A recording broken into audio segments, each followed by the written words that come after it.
পরিবর্তী আকর্ষণে চলে যাবো।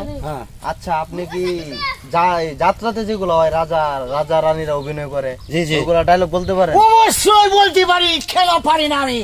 আপনি জানেন না, সেনাপতি খায়েশ খাকে যদি একবার আমি আনতে পারতাম, তাহলে ওরে আমি কি যে করলাম আপনারা নিজেও জানেন না।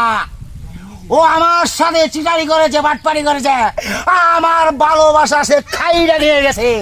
যদি একবার তার আমি পাই, চিড়িয়া ফেলামো।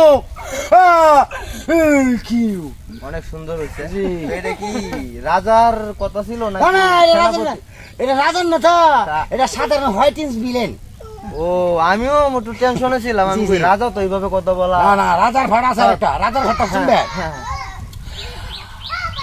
আমি বিশাল কাঞ্চনপুর রাজ্যের অধিপতি, আমাদের ইঙ্গিতে লাখো লাখো বজা উঠা বসা করে রাজবান্নার থেকে পরিপূর্ণ, কোনো কিছু অভাব নেই আমার। তবু আজ আমার বুকে শান্তি নেই। একে কি 60টি সন্তানের পিতা হয়েও আজ আমি সন্তান হারা, একটি মাত্র সন্তান রেখে যেতে পারলাম না সন্ধ্যা প্রতিবার মতো জ্বালাবার। হে খুদা মেহেরবান, তুমি আমার প্রতি একবার চোখ ছেলে চেয়ে দেখো। এই সংসার আপন বলতে আমার কেউ নেই, কেউ নেই। কি বলবো দর্শক, আপনারা কি এখনো বসে আছেন? তালি দেন নাকি দর্শক? আমার তো নাচতে ইচ্ছে করতেছে ওনার সাথে। আচ্ছা